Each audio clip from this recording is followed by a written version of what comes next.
Hello everyone, I hope you're all feeling equal today, because if you're not, you're going to have to get deported by the UN Women's pipe dream, known as Equitera. And for those of you wondering just what the hell Equitera is, well, that's all we're going to go through today, because the UN Women is an easy target, and I don't want to put too much work in between Christmas and New Year. Also, I just want to laugh. So, let's find out what it's like in the land of Equitera, where the women are better, I mean equal to men. Welcome to Equitera, where gender equality is real. Breaking news, we found a country that has achieved gender equality. In Equitera, all people have equal rights and opportunities regardless of their gender. Women and girls feel safe when walking at night. They get paid equally as men for work of equal value. Well, they already do that. Men and women share chores and care duties at home, and they can access high quality care at affordable rates. Isn't that fabulous? Okay. No one is talking about at least 30% quota for women in political leadership in Equitera anymore. Men and women are equally represented in political offices. How do you force people to vote for that? Corporate boardrooms and factory floors. Women have equal say in decisions that affect their lives, their bodies, their policies, and their environment. Girls are as valued as boys are, and people of all genders and sexuality feel safe and equal. I want to throw up. This is what gender equality looks like. Join us for a tour of its busting capital. Are you all ready? I am sorry that I am putting you through this just after Christmas, but honestly, it's more funny than it is sad. I hope. So after every little section, there's this thing called a reality check, according to the UN Women. So for the introduction one, reality check. Equitera exists only in our imagination, but it's a place we can all aspire to build. To date, no country in the world has achieved gender equality. Yeah, there's this thing called biology getting in the way. 25 years ago, 193 countries came together at the Fourth World Conference on Women and promised to take measures that guaranteed gender equality. They signed the most comprehensive global roadmap to destination gender equality, the Beijing Platform for Action. Why the Chinese? You know, their one-child policy probably killed more women and girls than any other policy ever. I say women and girls, it was mainly just baby girls. There has been a lot of progress since then, but many of the promises are yet to be fulfilled. Yeah, you can't change biology. Well, let's not waste any more time, let's just get into what the UN want to tell us. So, number one, Stereotype Avenue. I wish they'd choose real words. If you ask a little girl walking along Stereotype Avenue what she wants to be when she grows up, she could tell you, I can be anything. Whether it be a scientist, an engineer, a Supreme Court judge, an Olympic champion, an artiste, or astronaut, not even the sky is the limit when it comes to dreaming big. I assume they think boys can already dream big as well in these days. On the other hand, I'm not being funny, girls can also do the same thing, at least when it comes to the West. The word stereotype has lost its meaning in this country. People root for the girl who wants to be a professional footballer, not question her capabilities. What if she's shit? Teachers encourage all of their students to choose STEM fields instead of assuming that girls wouldn't be interested in them. I don't know where this myth comes from. I remember at school there was extracurricular activities for STEM. They were about half filled by girls from what I can remember of my school. So at least in my experience, girls aren't discouraged from choosing STEM. There's no assumption there. And from a lot of people I talk to, it's very much the same. I believe Poe the person's an engineer, and I don't think she's complained much about these things. The worst thing I've ever heard is girls aren't given Lego at Christmas if they're interested in it. That's the worst thing I've heard when it comes to this. Honestly, if that's the main issue, then it's not an issue. In Equitera, diversity is celebrated, not feared, and a culture of acceptance dominates the hearts and minds. Oh, God, it sounds horrible. Reality check. By age 6, girls already consider boys more likely to show brilliance and more suited to really, really smart activities than their own gender. We're winning, lads. Okay, so this isn't necessarily because they aren't encouraged to do this. It might be because by age 6, boys are already into, engineering type things. It has been proven that literally from birth they are more interested in looking at cars and cranes than dolls and human-like things, which girls are more interested in. So, on average, if that is what they see, then of course they're going to think that. you are fighting biology at this point. Number 2, only 30% of the world's researchers are women. I don't care. The problem I have with this is that the UN is implying that the only reason that only 30% of the world's researchers are women is because of stereotyping at a younger age. I'm sorry, but I just find that bullshit. And anyway, in lesser developing nations, they seem to be the one with more women in STEM. The one where the women have more choice in what their career paths can be, they tend to move away from STEM. And when they're asked why they do that, because they were stereotyped as women and caring people, is not the main reason they do it. The main reason they do it is because they bloody want to do it. So the UN is going to force these women away from things they actually want to do to wank over their own quotas. Alright, so let's move on to number 2. Violence-free alley. In Violence-free alley, 2 women are walking alongside discussing their days at work. Well, one of them's not walking, one of them's in a wheelchair. They were respectful, and I was fully heard in that meeting today, says one. Me too, says the other. Oh, there's no hashtag. Amazing. Yeah, I mean, no one, not even men, have come out of meetings saying that. Meetings are the single worst thing about work, and no one is ever going to say that was a good meeting. In Equitera, it is women's shared experience of empowerment and equality that often brings them together, rather than shared experiences of sexual harassment and abuse. Okay, meetings are bad, but they're not that bad. They don't face persistent sexual harassment at work or when walking on the street. They aren't taught to walk with their keys between their fingers in case they are attacked, or worry about being judged for the clothes they wear. Why, if anyone attacks a woman, are they sent to capital punishment as punishment? There is no such thing as femicide. Women are valued and respected here. No woman is ever killed. I don't even have to comment on that. That is just ridiculous.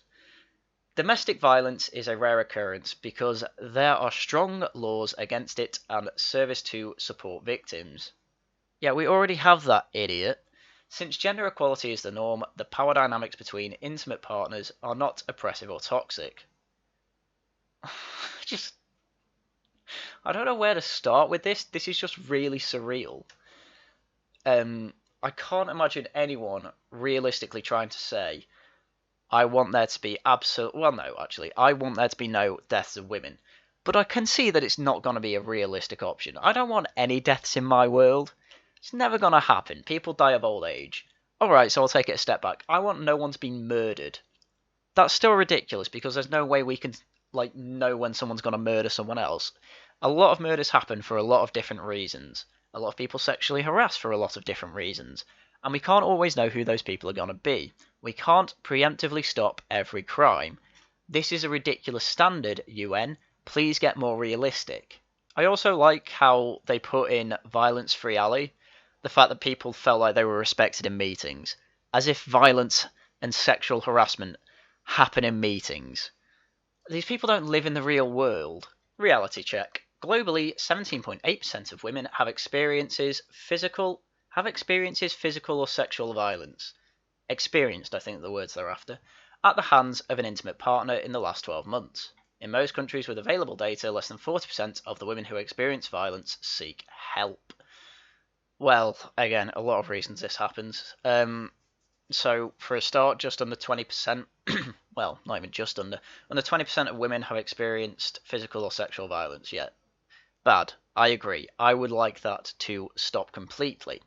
Unfortunately, we can't stop everyone from committing crimes. We can only punish those that we stop from committing crimes. And either way, it doesn't actually tell you whether all these 17.8% statistic was committed by men. We don't know if men are the people committing this violence, sexual, physical, or otherwise. And less than 40% of those women who have experienced it seek help. Right, yeah. There's a lot of reasons they might do that. They might have been threatened by the person who physically or sexually abused them. They might be doing it because they're scared, and it's like, oh, that's a failure of the services and laws. No, not necessarily. It might be a failure because they live with these people who abuse them. But yes, I agree. We should stop all violence in the world. I think just focusing on violence against women is pretty silly when there's still wars going on, and it tends to be men and boys fighting them. In 2017, more than half, 58%, of all female victims of intentional homicide were killed by an intimate partner or family member. That's 137 women each day. Yeah, that's not surprising at all. That's quite usual. But yes, I agree. Violence against women does happen. Violence against men also happens. Why do we have to say non-violence avenue? Oh, by the way, women are the real victims here. I mean, I don't know how much more one gender gets attacked over the other, but I do know that both are commonly the victims of violence and abuse. But no, UN women are the only victims, and Equitera, that's the only place, where women can be safe. Alright, let's get this over with. Number 3, Equal Pay Street. On Equal Pay Street and everywhere else in Equitera, there is no question that women and men are being paid equally for work of equal value.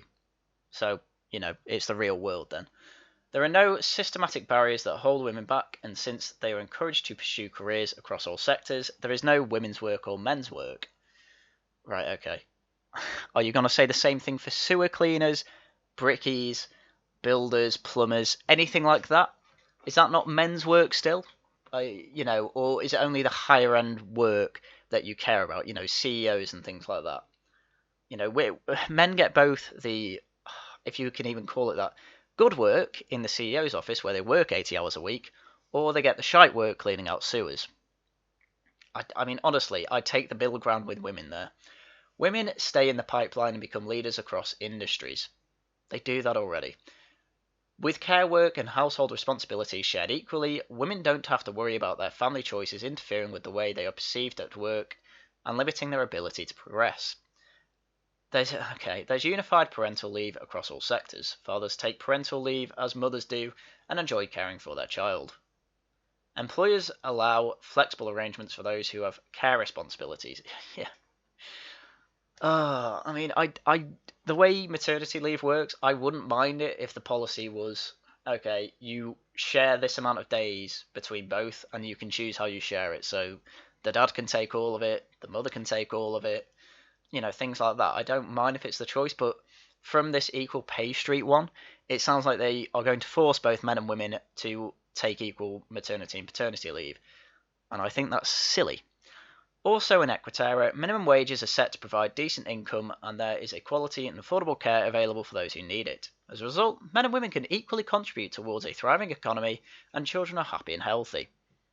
Okay, so with this minimum wage law, how do you reduce unemployment that minimum wage inevitably causes? Because reality check, that's what happens. But this is what the UN Women reality check looks like.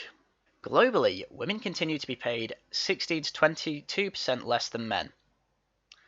And men also happen to be working 16 to 22% more than women.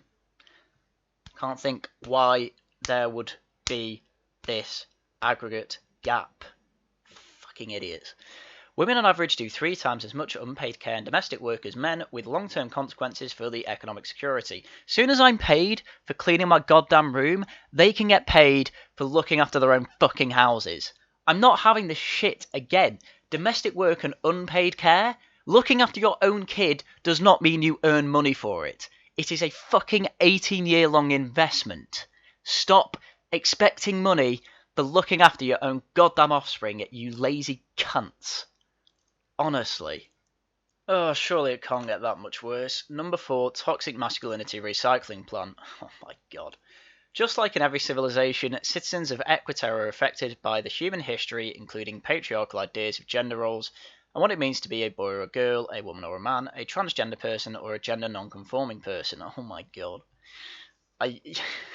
Remember human history? How we've been constantly progressing and constantly making it get better and better and better and better. Yet their patriarchal ideas, instead of conforming to these historically gendered stereotypes, instead of conforming to these historical gendered stereotypes that have restricted men and women for generations, people of Equitera question toxic masculinity. I don't think it was toxic masculinity that was restricting people. I think it was, again, reality. I think it was the fact that women menstruate and, before the 20th century, really didn't have an answer to that. In the toxic masculinity recycling plant, Through innovative dialogues and learning, toxic behaviours are transformed into attitudes that perpetuate gender equality. For instance, expectations such as men and boys shouldn't show emotion or that they are naturally aggressive have been transformed into healthier attitudes that respect every person's right to live as their true self, with their full range of emotions, dreams, and capabilities. Okay, but men are more naturally aggressive, and I do think it's good that, it's not that they shouldn't show emotion, it's that they should use that emotion to do something productive instead of sitting there crying like a bloody woman. Binary definitions of gender turn into a spectrum of gender identity and expression. Okay, but what if most men and women actually like the, traditional genders? What if they like playing the role that they realise they should be taking, such as men being more aggressive and being the breadwinner and the women being the carers and homemakers and things like that? What if they actually like that? Because a lot of people actually do like that. Freed from oppressive gender roles, people of Equitera are not held back by dominant forces of masculinity. Oh my god, masculinity is holding people back. Just hate yourself for being men. You're terrible people. You make women's lives terrible. And they are happier and mentally healthier than any other society. Alright, okay. Do you have a study to back that up?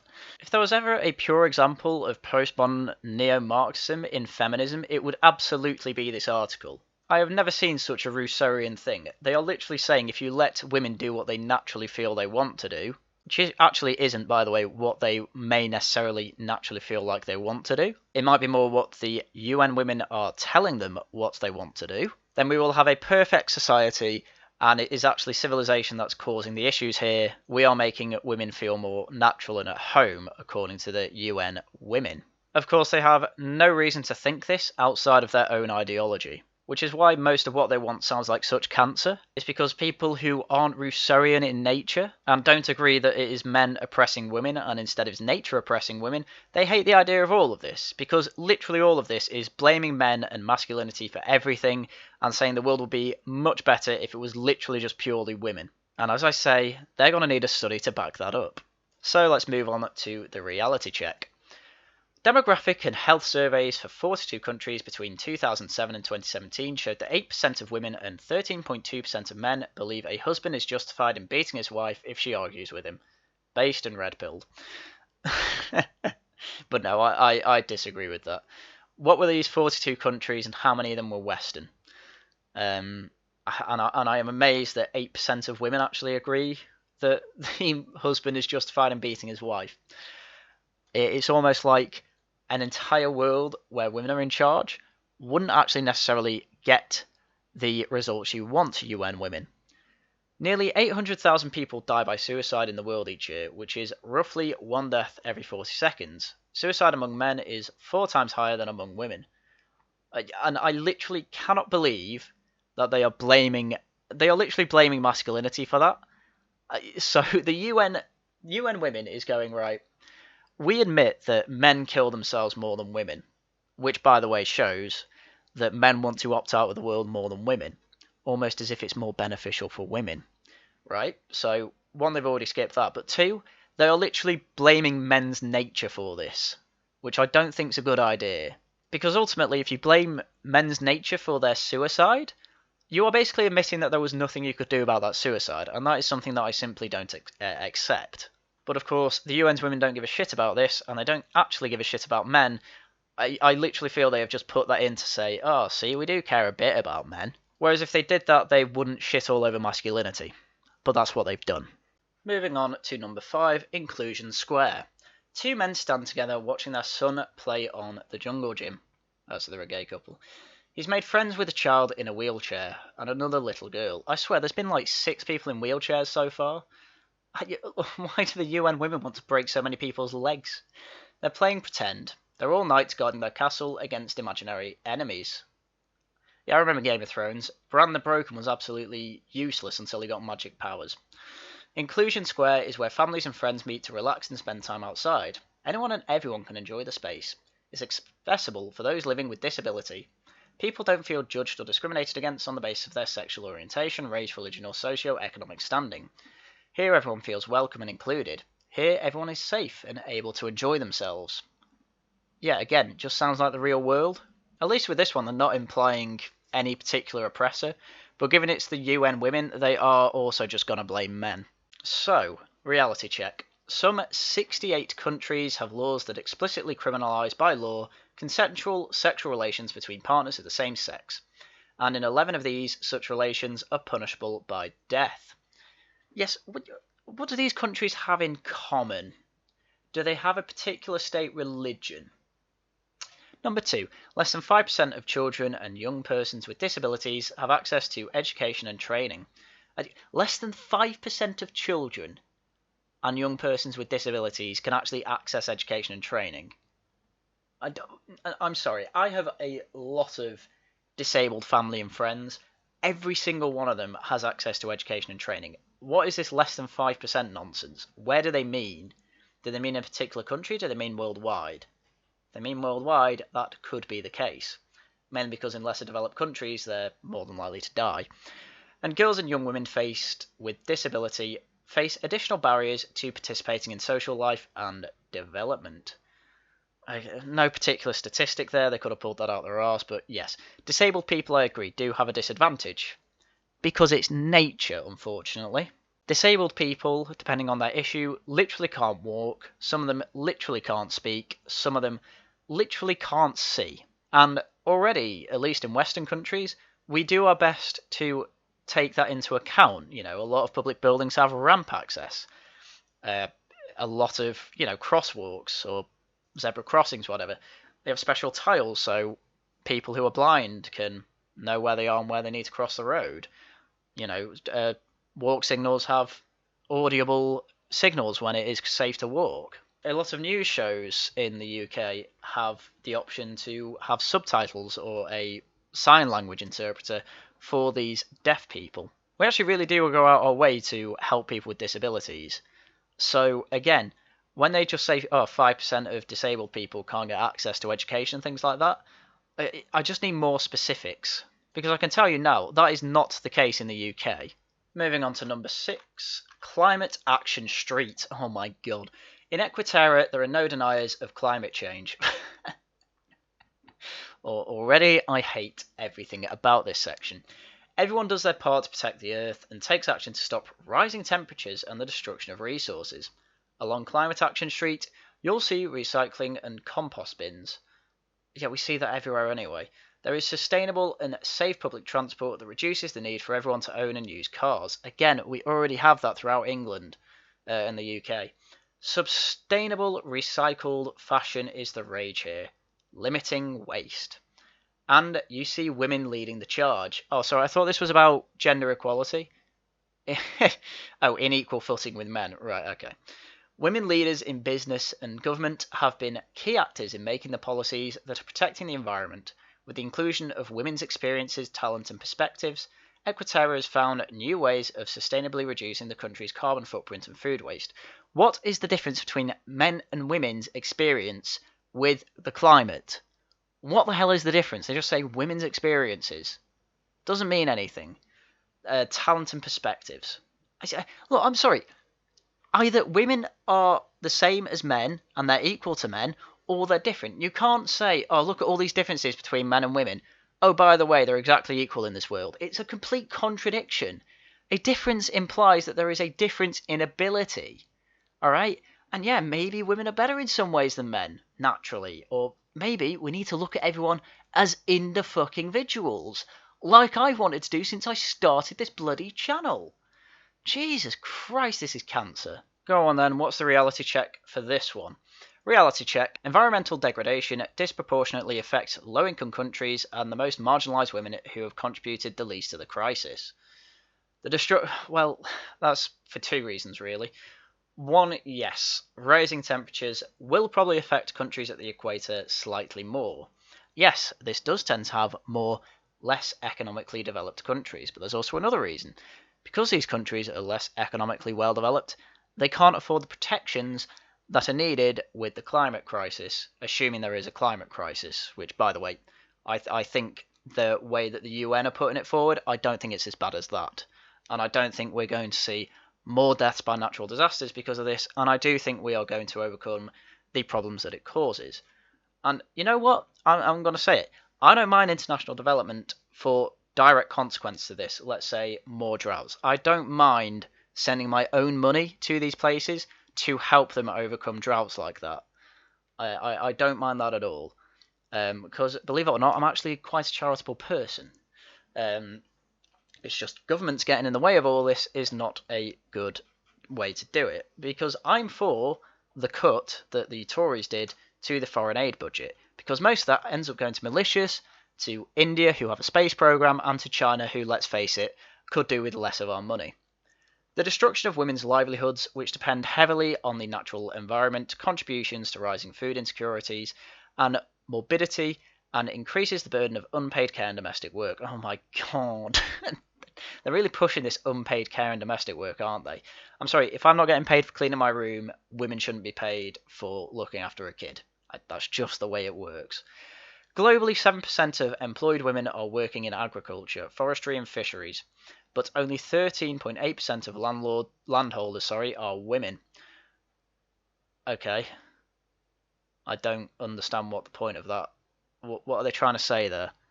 That means that more women are landholders than the amount of women working on the land. I mean, what I want to compare that to men. I actually reckon more men working agriculture, forestry and fisheries than men who are landholders of these particular things. But this is the UN Women. They're just bringing up stats that make it seem like women are oppressed. Alright, moving on to number 7, Equal Representation Avenue. Somehow these are getting more cringe. Along Equal Representation Avenue are some of the most important institutions, government headquarters, leading businesses, and a major newspaper office and TV station. Cool. They all have gender-balanced leaderships. Boo. Parliament has equal representation of women and men, and the boardrooms show women and men of diversity working towards common goals. In the media, you don't see harmful stereotypes and sexism. I mean, there's really not much to comment on there. It just sounds very bland.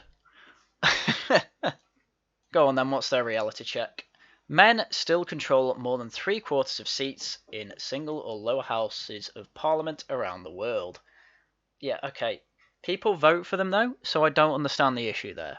As of June 2019, only 33 of Fortune 500 companies were led by female CEOs. Just watch Jordan Peterson. I mean, everyone watching this channel should know, women tend to get pregnant and tend to then want to look after their kids. That kind of gets in the way of 80-hour-a-week work, but there we go. That's just one of many reasons there's only 33 in the Fortune 500 companies. There's only 2 more, lads. We can get through this. Education Boulevard. In Equitera, education is a top priority. On the school grounds, you see young girls and boys reading history books that include stories of both women and men who have shaped their communities and culture. Yeah, we learn about Elizabeth I, don't worry. Children attend school without worrying about their safety, and girls and boys share chores at home. They do that already! They have access to all the books and technology they need to learn and grow. I say they do that already. I am very much talking a lot from a UK perspective here. But I'm sure in places in the third world, yeah, it's probably just the boys getting educated if they're lucky, and the girls probably more than likely at home helping with the housework. Yeah, sure. Fair enough then. You may have a point. But again, it's just the reality of the situation that the girls don't have time to go to school, unfortunately. And yes, I do think it's worthwhile to invest in that. Girls are taught science and maths without the presumption that it's not for them. It, again, doesn't happen. Boys learn humanities and art, and learn the importance of gender equality. Oh, why don't girls learn that? There is no such... I love how that implies that boys naturally don't learn about humanities, art, and gender equality, despite the fact that boys do still dominate the art field when it comes to some of the best artistes. Humanities not so much, to be fair, but the importance of gender equality, what does that even mean? Does that just mean they learn women's issues and things like that? Jesus. There is no such thing as child marriage that pulls girls out of school to become brides. Yeah, fair enough. I completely agree with that last point. Amazingly, this was probably one of the less cringe ones, but it was still pretty cringe.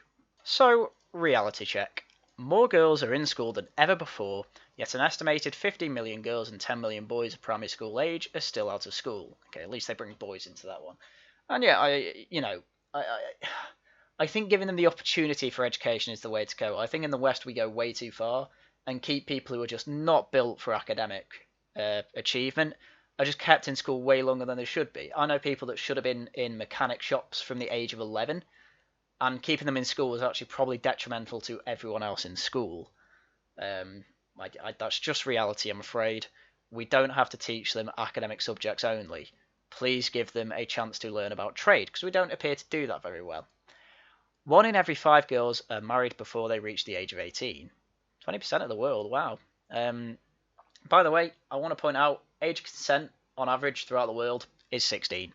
And they do tend to get married younger in third world countries. I'd honestly want to see the stat for marrying before the age of 16, because I can imagine that it's a lot less than 1 in 5 girls are married by the age of 16. But, well, there we go. They make their point.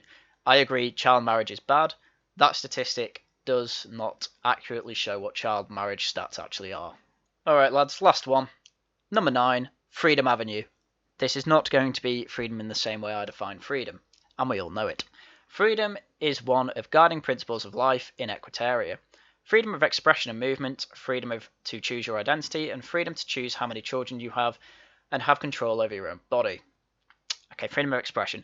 Am I allowed to draw a picture of Muhammad? Am I allowed to offend Frankie Boyle by making fun of trans people? Am I allowed to insult every religion under the sun? Am I allowed to call atheists cringe? These are things that I question because I do not believe that the UN believe I should be drawing pictures of Muhammad. So they don't believe in freedom of expression. Freedom of expression and movement, oh, come on, we need borders. Am I allowed to go around drawing a picture of Muhammad anywhere? Come on. Along Freedom Avenue are the resources to guide some of these choices. Here you will find access to safe voluntary family planning information, abortion, comprehensive education about sexuality and sexual and reproductive health and rights is part of the school curricula and available to everyone. So, freedom for everyone apart from aborted fetuses. In Equitera, since everyone is empowered to access such information and services, couples and individuals can plan if and when and how many children they want to have. Women can complete their education, pursue their careers, and enjoy better health. They are leaders in shaping health policies and budgets that affect their lives. This is just wanking off family planning. Every woman or girl, whether young or old, can get HIV testing and treatment without stigma or discrimination. But what about the boys? This is what I mean. A lot of the times they're like, oh, the women can get all this free shit. Okay, I assume men can as well. I don't know why they'd be that stupid. I just don't know why they... Like the HIV and AIDS epidemic, that was more a stigma against gay men. So I don't get that. In Equitera, I don't know why there's a random space there, public health systems are fully funded and staffed. User fees are a thing of the past. Okay, so how's it all paid for? I mean, seriously, Equitera is literally just, oh, everything's paid for free. Why would anyone work? I don't know why there's this massive assumption with socialists in general that people work because they want to. I don't have a job because I want a job. What I'd rather be doing every day is playing video games, streaming it, having my own place to live, and making these stupid fucking videos on YouTube. But I can't, because at the moment it's not economically viable. Hence I have a job and do this in my free time. Would I be able to do that in Equitera? Would I have the freedom to complain about everything I hate in that country? I don't think so. Ultimately, someone has to end up paying the bills. And if you're giving people too many incentives to not work, which by the way you have already done, then you're not going to be able to keep it sustainable. This is a stupid thing about the UN. It's full of bloody socialists and Marxists and postmodernists, and they end up coming out with shit like this, setting up unrealistic goals for an unrealistic world, for a utopia that is never to be. Let's try and compare things to the real world and progress bit by bit instead of trying to make this huge leap towards Equitera, aka Cringe Nation. Alright, let's finish this off. The last reality check. 190 million women of reproductive age worldwide, of reproductive age, that's a new one, did not have access to contraceptive methods in 2019. Okay. Again, it's just the nature of the world, I'm afraid. Fine. Have charities set up and systems set up to help them get that contraceptive if you really want it. That is fine. But again, it's this whole thing of, oh, it's a right to have contraceptives. No, it isn't. This is the problem. They think a right is something that you deserve. But what do people deserve? Well, I don't know. That's completely up to what the UN decide. Do I deserve to have a big titty goth GF? According to the UN, no I don't. According to me, yes I do. While difficult to qualify, unsafe abortion-related deaths are estimated to account for between 8 and 11% of all maternal deaths. How's that difficult to quantify? So, right, unsafe abortions result in about around 10% of women dying when it comes to childbirth. Okay. Like, this is the whole thing. This is why I'm a bit of a compromising person.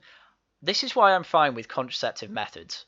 Because, yes, it does actually avoid these unnecessary deaths by the abortions people want. And it also avoids abortions. Personally, as a Catholic, I think you shouldn't be using contraceptives during sex, and I think you should only be having sex with your partner. But I don't think it should be up to the law to stop the use of contraceptives. I do think it should be up to the law to try and make abortions as rare as possible, i.e. only have them in circumstances where the woman is going to die, as it is the lesser of two evils. And even then, that should be up to the mother's choice. But the UN want the best of everything. They want unlimited abortions, they want unlimited contraceptives. They basically want the world to have a massive orgy. That I find immoral, and the fact that they define freedom as you can have as much sex as you possibly want is quite simply ridiculous. This is completely and nowhere near the concept of freedom that I have, which is your natural rights should be protected, i.e. your life. In short, no one should be having detrimental effects on your life, such as attacking you in violent ways or abusing you. Your property should be protected, i.e. no one could rob you. And if these things are protected, you are free to do as you wish, as long as it doesn't infringe on other people's natural rights. For some reason, the UN think that contraceptives are a right. I completely disagree. This is socialist utopian nonsense, and I think we've had enough of it. But the fact that the UN is constantly pushing this sort of shit, and by the way, UN women, how do you define women? These are questions that all need answering, but I think we've got the idea of this. Equitera needs to be kept in the box of utopias that we should all ignore. Much like fully automated luxury communism, this is something that should be completely ignored and disregarded and mocked. Hence I made this video taking the piss out of it, asking reasonable questions such as how the hell is it all paid for anyway. But I think I've put you through enough cringe today, so as usual, thank you very much for watching, and until next time, goodbye.